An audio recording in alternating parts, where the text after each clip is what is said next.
जिंदगी भर जितनी पूजा करके जो संकट नहीं मिटी, उस दरवाजे के पास खड़े होते ही दरवाजे से संकट बाहर जाते हैं।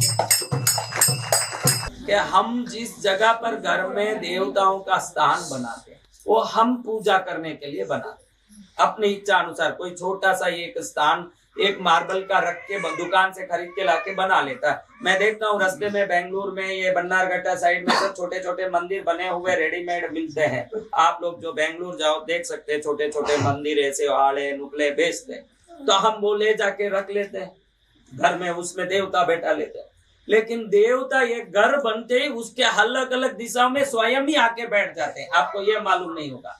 आप क्या सोचते हैं, आप जिनकी पूजा करते हैं, आप जिनकी सेवा करते हैं, उनके लिए एक स्थान बनाते हो कि नहीं? उस स्थान में आप अभी यही पूछ रहे थे कि मैं कहाँ रखूं देवता, ऐसे पूछ रहे थे। तो आप अपना स्थान बना के उसमें भाई अपनी सहूलियत अनुसार, जिसका शक्ति बड़ा मंदिर बनाता है, उससे बड़ा है तो बड़ा कमरा ही पूरा मंदिर कर लेता है, छोटा है तो अपने ही घर के एक हाल में जहाँ वो रहता करता है उसी में एक छोटा सा स्थान बना के पर्दा वर्दा लगा के रख लेता है। लेकिन आपको मालूम नहीं होगा कि देवता आपका घर बनते ही उनका स्थान निर्धारित हो जाता है। जैसे गाय के शरीर में इस जगह में ये देवता, ये पहले से ही निर्धारित है कि गाय के इस जगह पर ये देवता है। इसीलिए गौ माता को पूछते हैं कि 33 कोटि वर्गों के वो अधिष्ठित स्थान है। तो वैसे ही आप समझ लेना कि आपका घर बनाते ही घर का जो मुख्य दरवाजा है, कौन सी जगह? अपने मुख्य दरवाजा कौन सा है घर का, बताओ? Main entrance. क्या? उसके मेन एंट्रेंस के अंदर घुसने हैं, उसके ऊपर की जगह कुल देवी का निश्चित होता है। उसीलिए हमने वो लाल कपड़े में कोयला वगैरह वहां लगाने बोला। वहां क्यों लगाना महाराज? आप उधर पूजो मत पूजो। कई लोग क्या देवताओं को नहीं मानने वाले भी हों।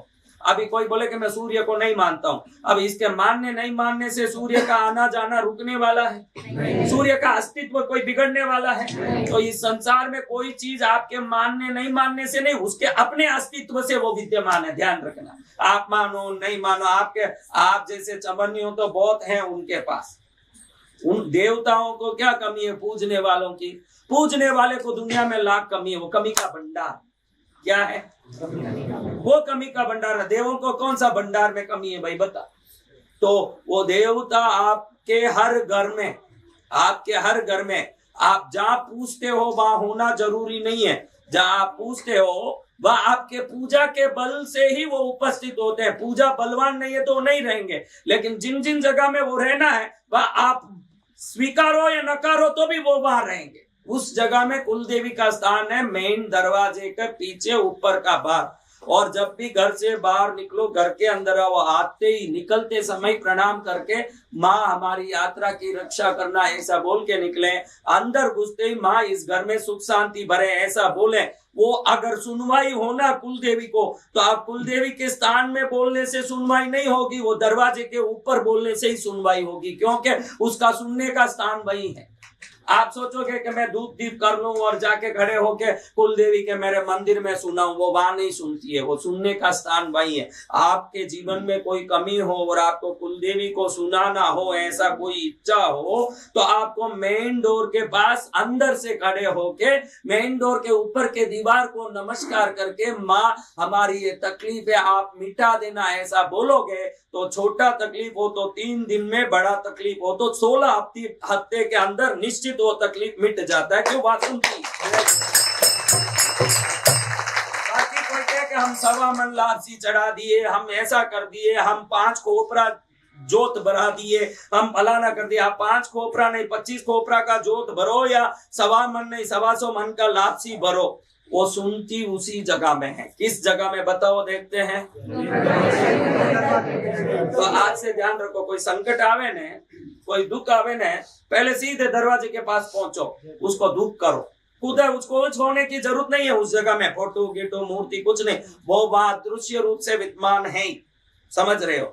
वहां जाके दुख करो। क्या करना? दुख करके प्रार्थना करो कि माँ मेरा ये संकट मिटना चाहिए।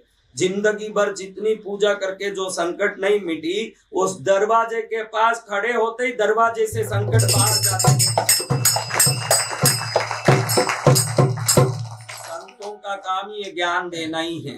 आप ये सही ज्ञान पकड़ के सही पूजा कर लोगे, सही पद्धति से आपका जीवन भी सही रास्ते में चलने लगेगा, तो जब वो जीवन का लक्ष्य मिलेगा तो आपको मिलेगा सोने का माल और हीरे का खजाना। आप देख लें।